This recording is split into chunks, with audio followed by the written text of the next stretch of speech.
Sana tumawag na kayo. Pero hindi na kami okay kay Bangag. Ako po yung anak. Bayan. Nagtaka si nanay. Hindi naman si Marcoleta. Ako po yung panganay na anak at chief of staff po ni Kong Dante Marcoleta. Hindi nyo ba nababakas? Ang tapang! Ayan. Ayan.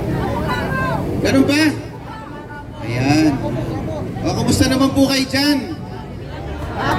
Ako po napadaan lang. Diyan lang ako sa mall. Buti na lang napadaan ako dito.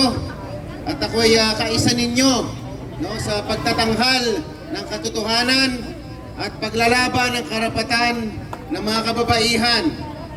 Alam nyo naman ang nangyari kay Attorney Zuleika Lopez. Hindi naman siya kriminal. Ha?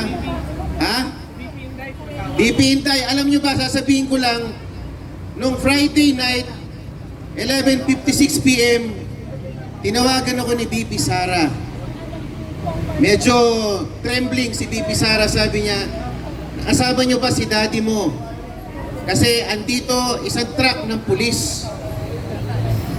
Hahakutin na nila si Attorney Lopez at dadalhin sa Women's Correctional. Sabi ko, anak ng tipaklong naman.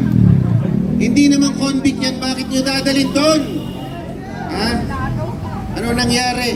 Kung nabasa nyo lang yung order niya nirelease ng House, hindi ko alam, baka kinder ba o prep yung nag-prepare ng order na yon?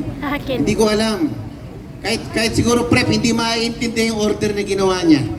No, masyadong, hindi ko alam. Nakakabobo. Hindi ko alam bakit ang mga namumutawi ngayon sa Kongreso, mga convict. O ayun, nandito pala si BP Sara, merong minsan niya atin sa atin. Hello po, Vice Sara, Vice BP, nandito po kami, kasama ko po si Congressman Marcoleta, yung anak. Si Atty. Paulo po nandito. Medyo may delay. Ayan. Yan,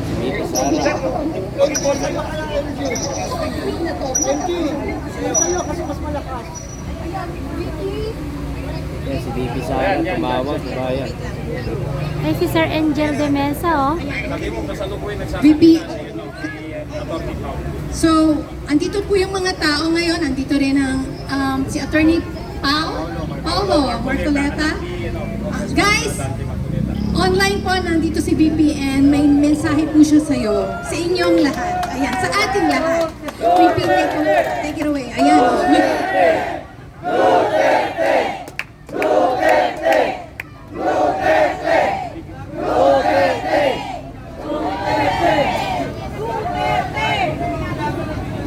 Ayan, pakinggan na po natin siya.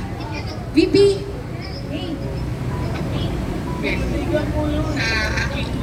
Sa aking mga kababayan, nandiyan po sa Veteran Center,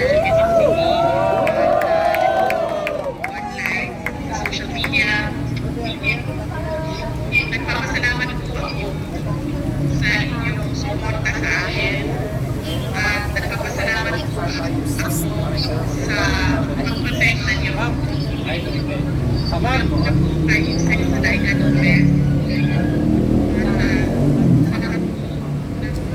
First President at Vice President.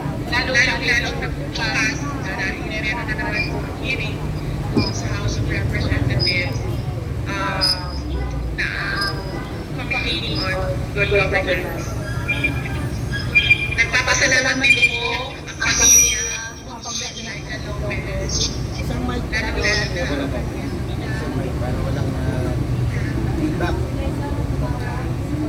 na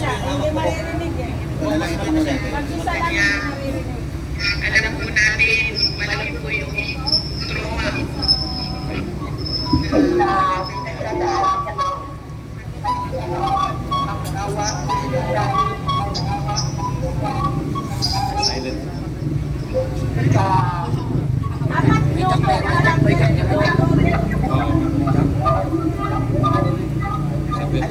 Ayan, ang anak po yan ni Atty.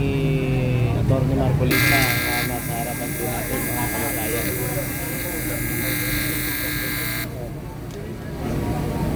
Tumatawag kasi na sa loob si BP Sara. Magbigay ng